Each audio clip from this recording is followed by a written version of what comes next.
తీసుకొస్తా ఉంది. మొన్న గంగాధరలో మా ప్రదేశ్ కాంగ్రెస్ అధ్యక్షుడు మహేష్ కుమార్ గౌడ్ గారు దేశవ్యాప్తంగా రాహుల్ గాంధీ గారు ఓటు చోరీ బహిర్గతం చేసి సాక్ష్యాధారాలతోటి బీహార్లో జరిపిన విధంగా ఇక్కడ కూడా 8 మంది పార్లమెంట్ సభ్యులు ఆ భారతీయ జనతా పార్టీకి సంబంధించిన వాళ్ళు దొంగ ఓట్లతోటి ఓటు చోరీతోటే గెలిచి ఉండొచ్చురు అనేటువంటి ఒక మాట చెప్పినాడు. కావచ్చు, అనుమానం ఉంది అని చెప్పినాడు, ఆధారాలతో చెప్పలే. ఇవాళ నేను కోరుతా ఉన్నా పిసిసి అధ్యక్షుల్ని, అదేవిధంగా గౌరవ ముఖ్యమంత్రి గారిని కోరుతా ఉన్నా, జిల్లా వ్యాప్తంగా ఓట్ల చోరీకి జరిగినటువంటి అంశం మీద జిల్లా కాంగ్రెస్ ప్లేట్లు అంటే ప్రభుత్వం తరఫున పర్యవేక్షణ ద్వారా భారతీయ జనతా పార్టీ యొక్క కుట్రలను కుతంత్రాలను బయటికి తెచ్చే ప్రయత్నం ఈ రాష్ట్రంలో కూడా జరగాల్సిందిగా కోరుతా ఉన్నా.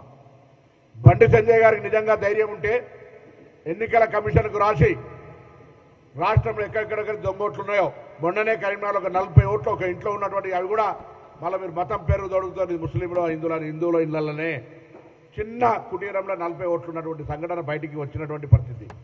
అటువంటి అంశాలు బయటికి తేవడానికి బండి సంజయ్ గారు సాక్షాత్తు నేను నిజంగానే దొంగ ఓట్లతోటి గెలవలే, దొంగ ఓట్లకు వ్యతిరేకం అన్నట్టయితే ఎన్నికల కమిషన్కు ఒక లేఖ రాయమని చెప్పి కోరుతా ఉన్నాం. ఇలా అక్షింతల పేరు మీద, శ్రీరాముడి పేరు మీద ఎన్నికల రాజకీయాలు చేసే భారతీయ జనతా పార్టీ ఇలా బండి సంజయ్ గారిని కోరుతా ఉన్నాం. ఒక కార్యకర్తగా ఒక నాయకుడిగా మీద ఎదిగినారు కాదని ఎవరు అనడంలే, కానీ ఈరోజు ఎన్నికల సందర్భంగా మీరు వాడినటువంటి అంశాలు, ఇలా మీరు మాట్లాడుతున్నటువంటి మాటలు, భారతీయ జనతా పార్టీ రాష్ట్ర అధ్యక్షుడిగా మిమ్మల్ని తొలగిస్తే ఇదే ప్రదేశ్ కాంగ్రెస్ అధ్యక్షుడితో పాటుగా అనేక మంది బీసీ నాయకులం మావోని ఎట్లా తొలగిస్తారా బలహీన వర్గాల బిడ్డనని నీకు సానుభూతిగా ఉన్నటువంటి పరిస్థితిని అర్థం చేసుకో.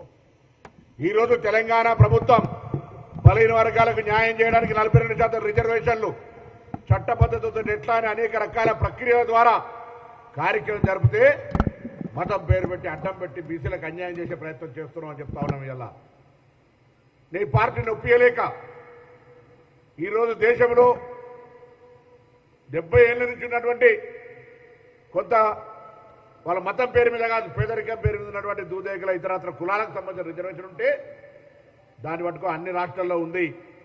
దాని పేరు మీద తెలంగాణ బీసీలకు అన్యాయం చేసే ప్రయత్నం చేస్తే నిన్ను ఏమనాలని అడుగుతా ఉన్నాం. ఇలా అందుకే ఇప్పటికైనా స్థానిక సంస్థల ఎన్నికల నిధుల గురించి మాట్లాడినారు. ఇవ్వండి నిధులు. ఎన్నికలు మీ కారణంగా ఫైల్ మీ దగ్గర పెట్టుకొని ఉండడం వల్ల కేంద్ర ప్రభుత్వం నిర్ణయం తీసుకొని కారణంగా మేము ఈడబ్ల్యూఎస్ వ్యతిరేకం కాదు, 50% క్యాప్ ఎప్పుడు ఎత్తేసినారు. ఇలా 50% కొత్తగా క్యాప్ రాజ్యాంగంలో ఎక్కడ లేదు.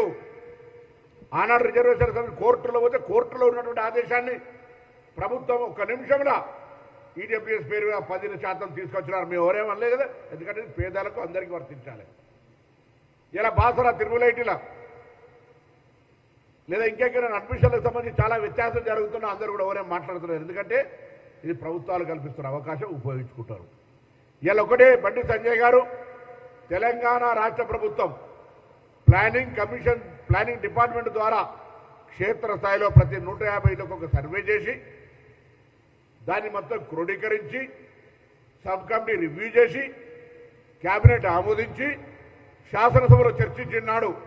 మీ శాసనసభ్యుడు పాయల్ శంకర్ గారు కూడా చెప్పినాం, వారు కూడా కన్విన్స్ అయ్యారు. ఇక్కడ మతపరమైన రిజర్వేషన్లకు సంబంధించిన చర్చ లేదు, మన బిల్లులో ఆ ప్రస్తావన లేదు, మన మతపరమైనటువంటి లెక్కలు తీయలేదు అని చెప్పడం జరిగింది. మళ్ళీ హామీ ఇస్తాను, ఎలా మతపరమైనటువంటి రిజర్వేషన్లకు తావు లేదు, దేశంలో చట్టములనే లేదు. ఆ పేరు చెప్పి మీరు బీసీ రిజర్వేషన్లను కాలడ్డం పెట్టి కడుపుల కత్తులు పెట్టుకొని అరుముకొని చంపే ప్రయత్నం బీసీలను చేయకండి.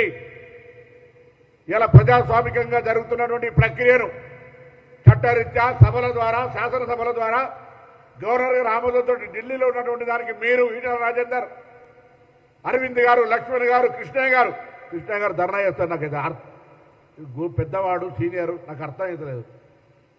ప్రభుత్వాన్ని తిట్టదలుచుకుంటే తిట్టండి, కానీ బలహీన వర్గాలకు అన్యాయం చేసే విధంగా వ్యవహారం ఉండద్దు, చరిత్ర క్షమించదు. నేను మొత్తం క్షేత్రస్థాయిలో ఉన్నటువంటి అందరినీ కోరుతా ఉన్నా, ఆనాడు తెలంగాణ ఉద్యమంలో ఎట్లయితే జాయింట్ యాక్షన్ కమిటీగా కుల